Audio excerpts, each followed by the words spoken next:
Bismillahirrahmanirrahim. Assalamualaikum warahmatullahi wabarakatuh.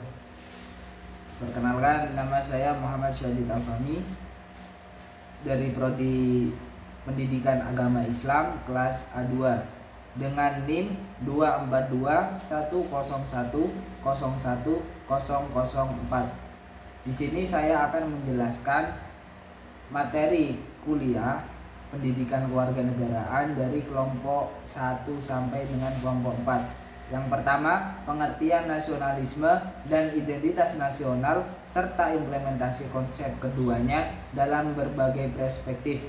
Jadi, apa sih yang dimaksud dengan pengertian nasionalisme?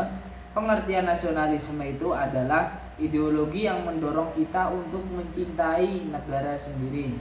Contohnya, saya sebagai warga negara Indonesia, berarti saya harus mencintai negara Indonesia.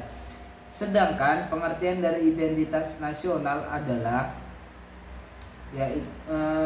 segala sesuatu yang membedakan negara satu dengan negara lainnya, seperti contoh budaya dan lain sebagainya. Kemudian implementasi konsep keduanya dalam berbagai perspektif.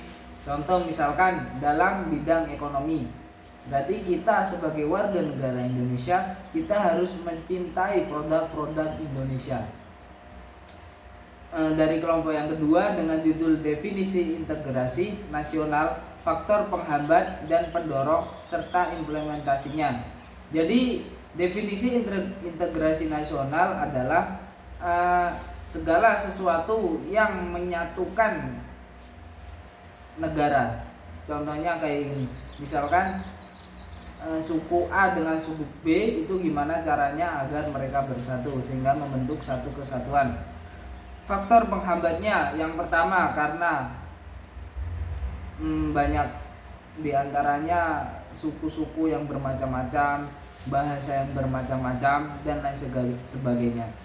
Serta faktor pendorongnya yang pertama Undang-Undang Dasar, yang kedua Pancasila, yang ketiga ideologi bangsa dan lain sebagainya. Serta implementasinya yaitu kita sebagai warga negara Indonesia harus bisa berbaur dengan suku satu dengan suku yang lainnya.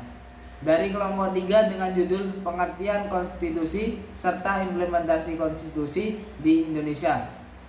Pengertian Konstitusi di Indonesia itu adalah Undang-Undang Dasar Negara Republik Indonesia tahun 1945.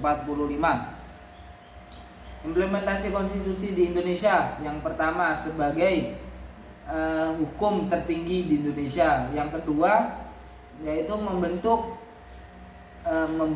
seperti MPR, DPR, DPD dan lain sebagainya. Yang ketiga sebagai acuan hukum di Indonesia. Yang terakhir dari kelompok 4, implementasi hak dan kewajiban dalam pendidikan. Kita sebagai warga negara Indonesia, kita harus mendapatkan hak dan kewajiban. Kalau ini kita bahas dalam pendidikan. Berarti hak dan kewajiban warga Indonesia itu adalah mendapatkan pendidikan yang layak. Contohnya seperti anak yang sudah memenuhi syarat, seperti anak yang sudah umur 5 tahun, maka anak tersebut wajib masuk sekolah, yaitu di tingkatan taman kanak-kanak. Dan apabila mencapai umur 7 tahun, maka anak tersebut wajib memasuki tingkat yang kedua, yaitu sekolah dasar, dan seterusnya hingga di bangku perkuliahan.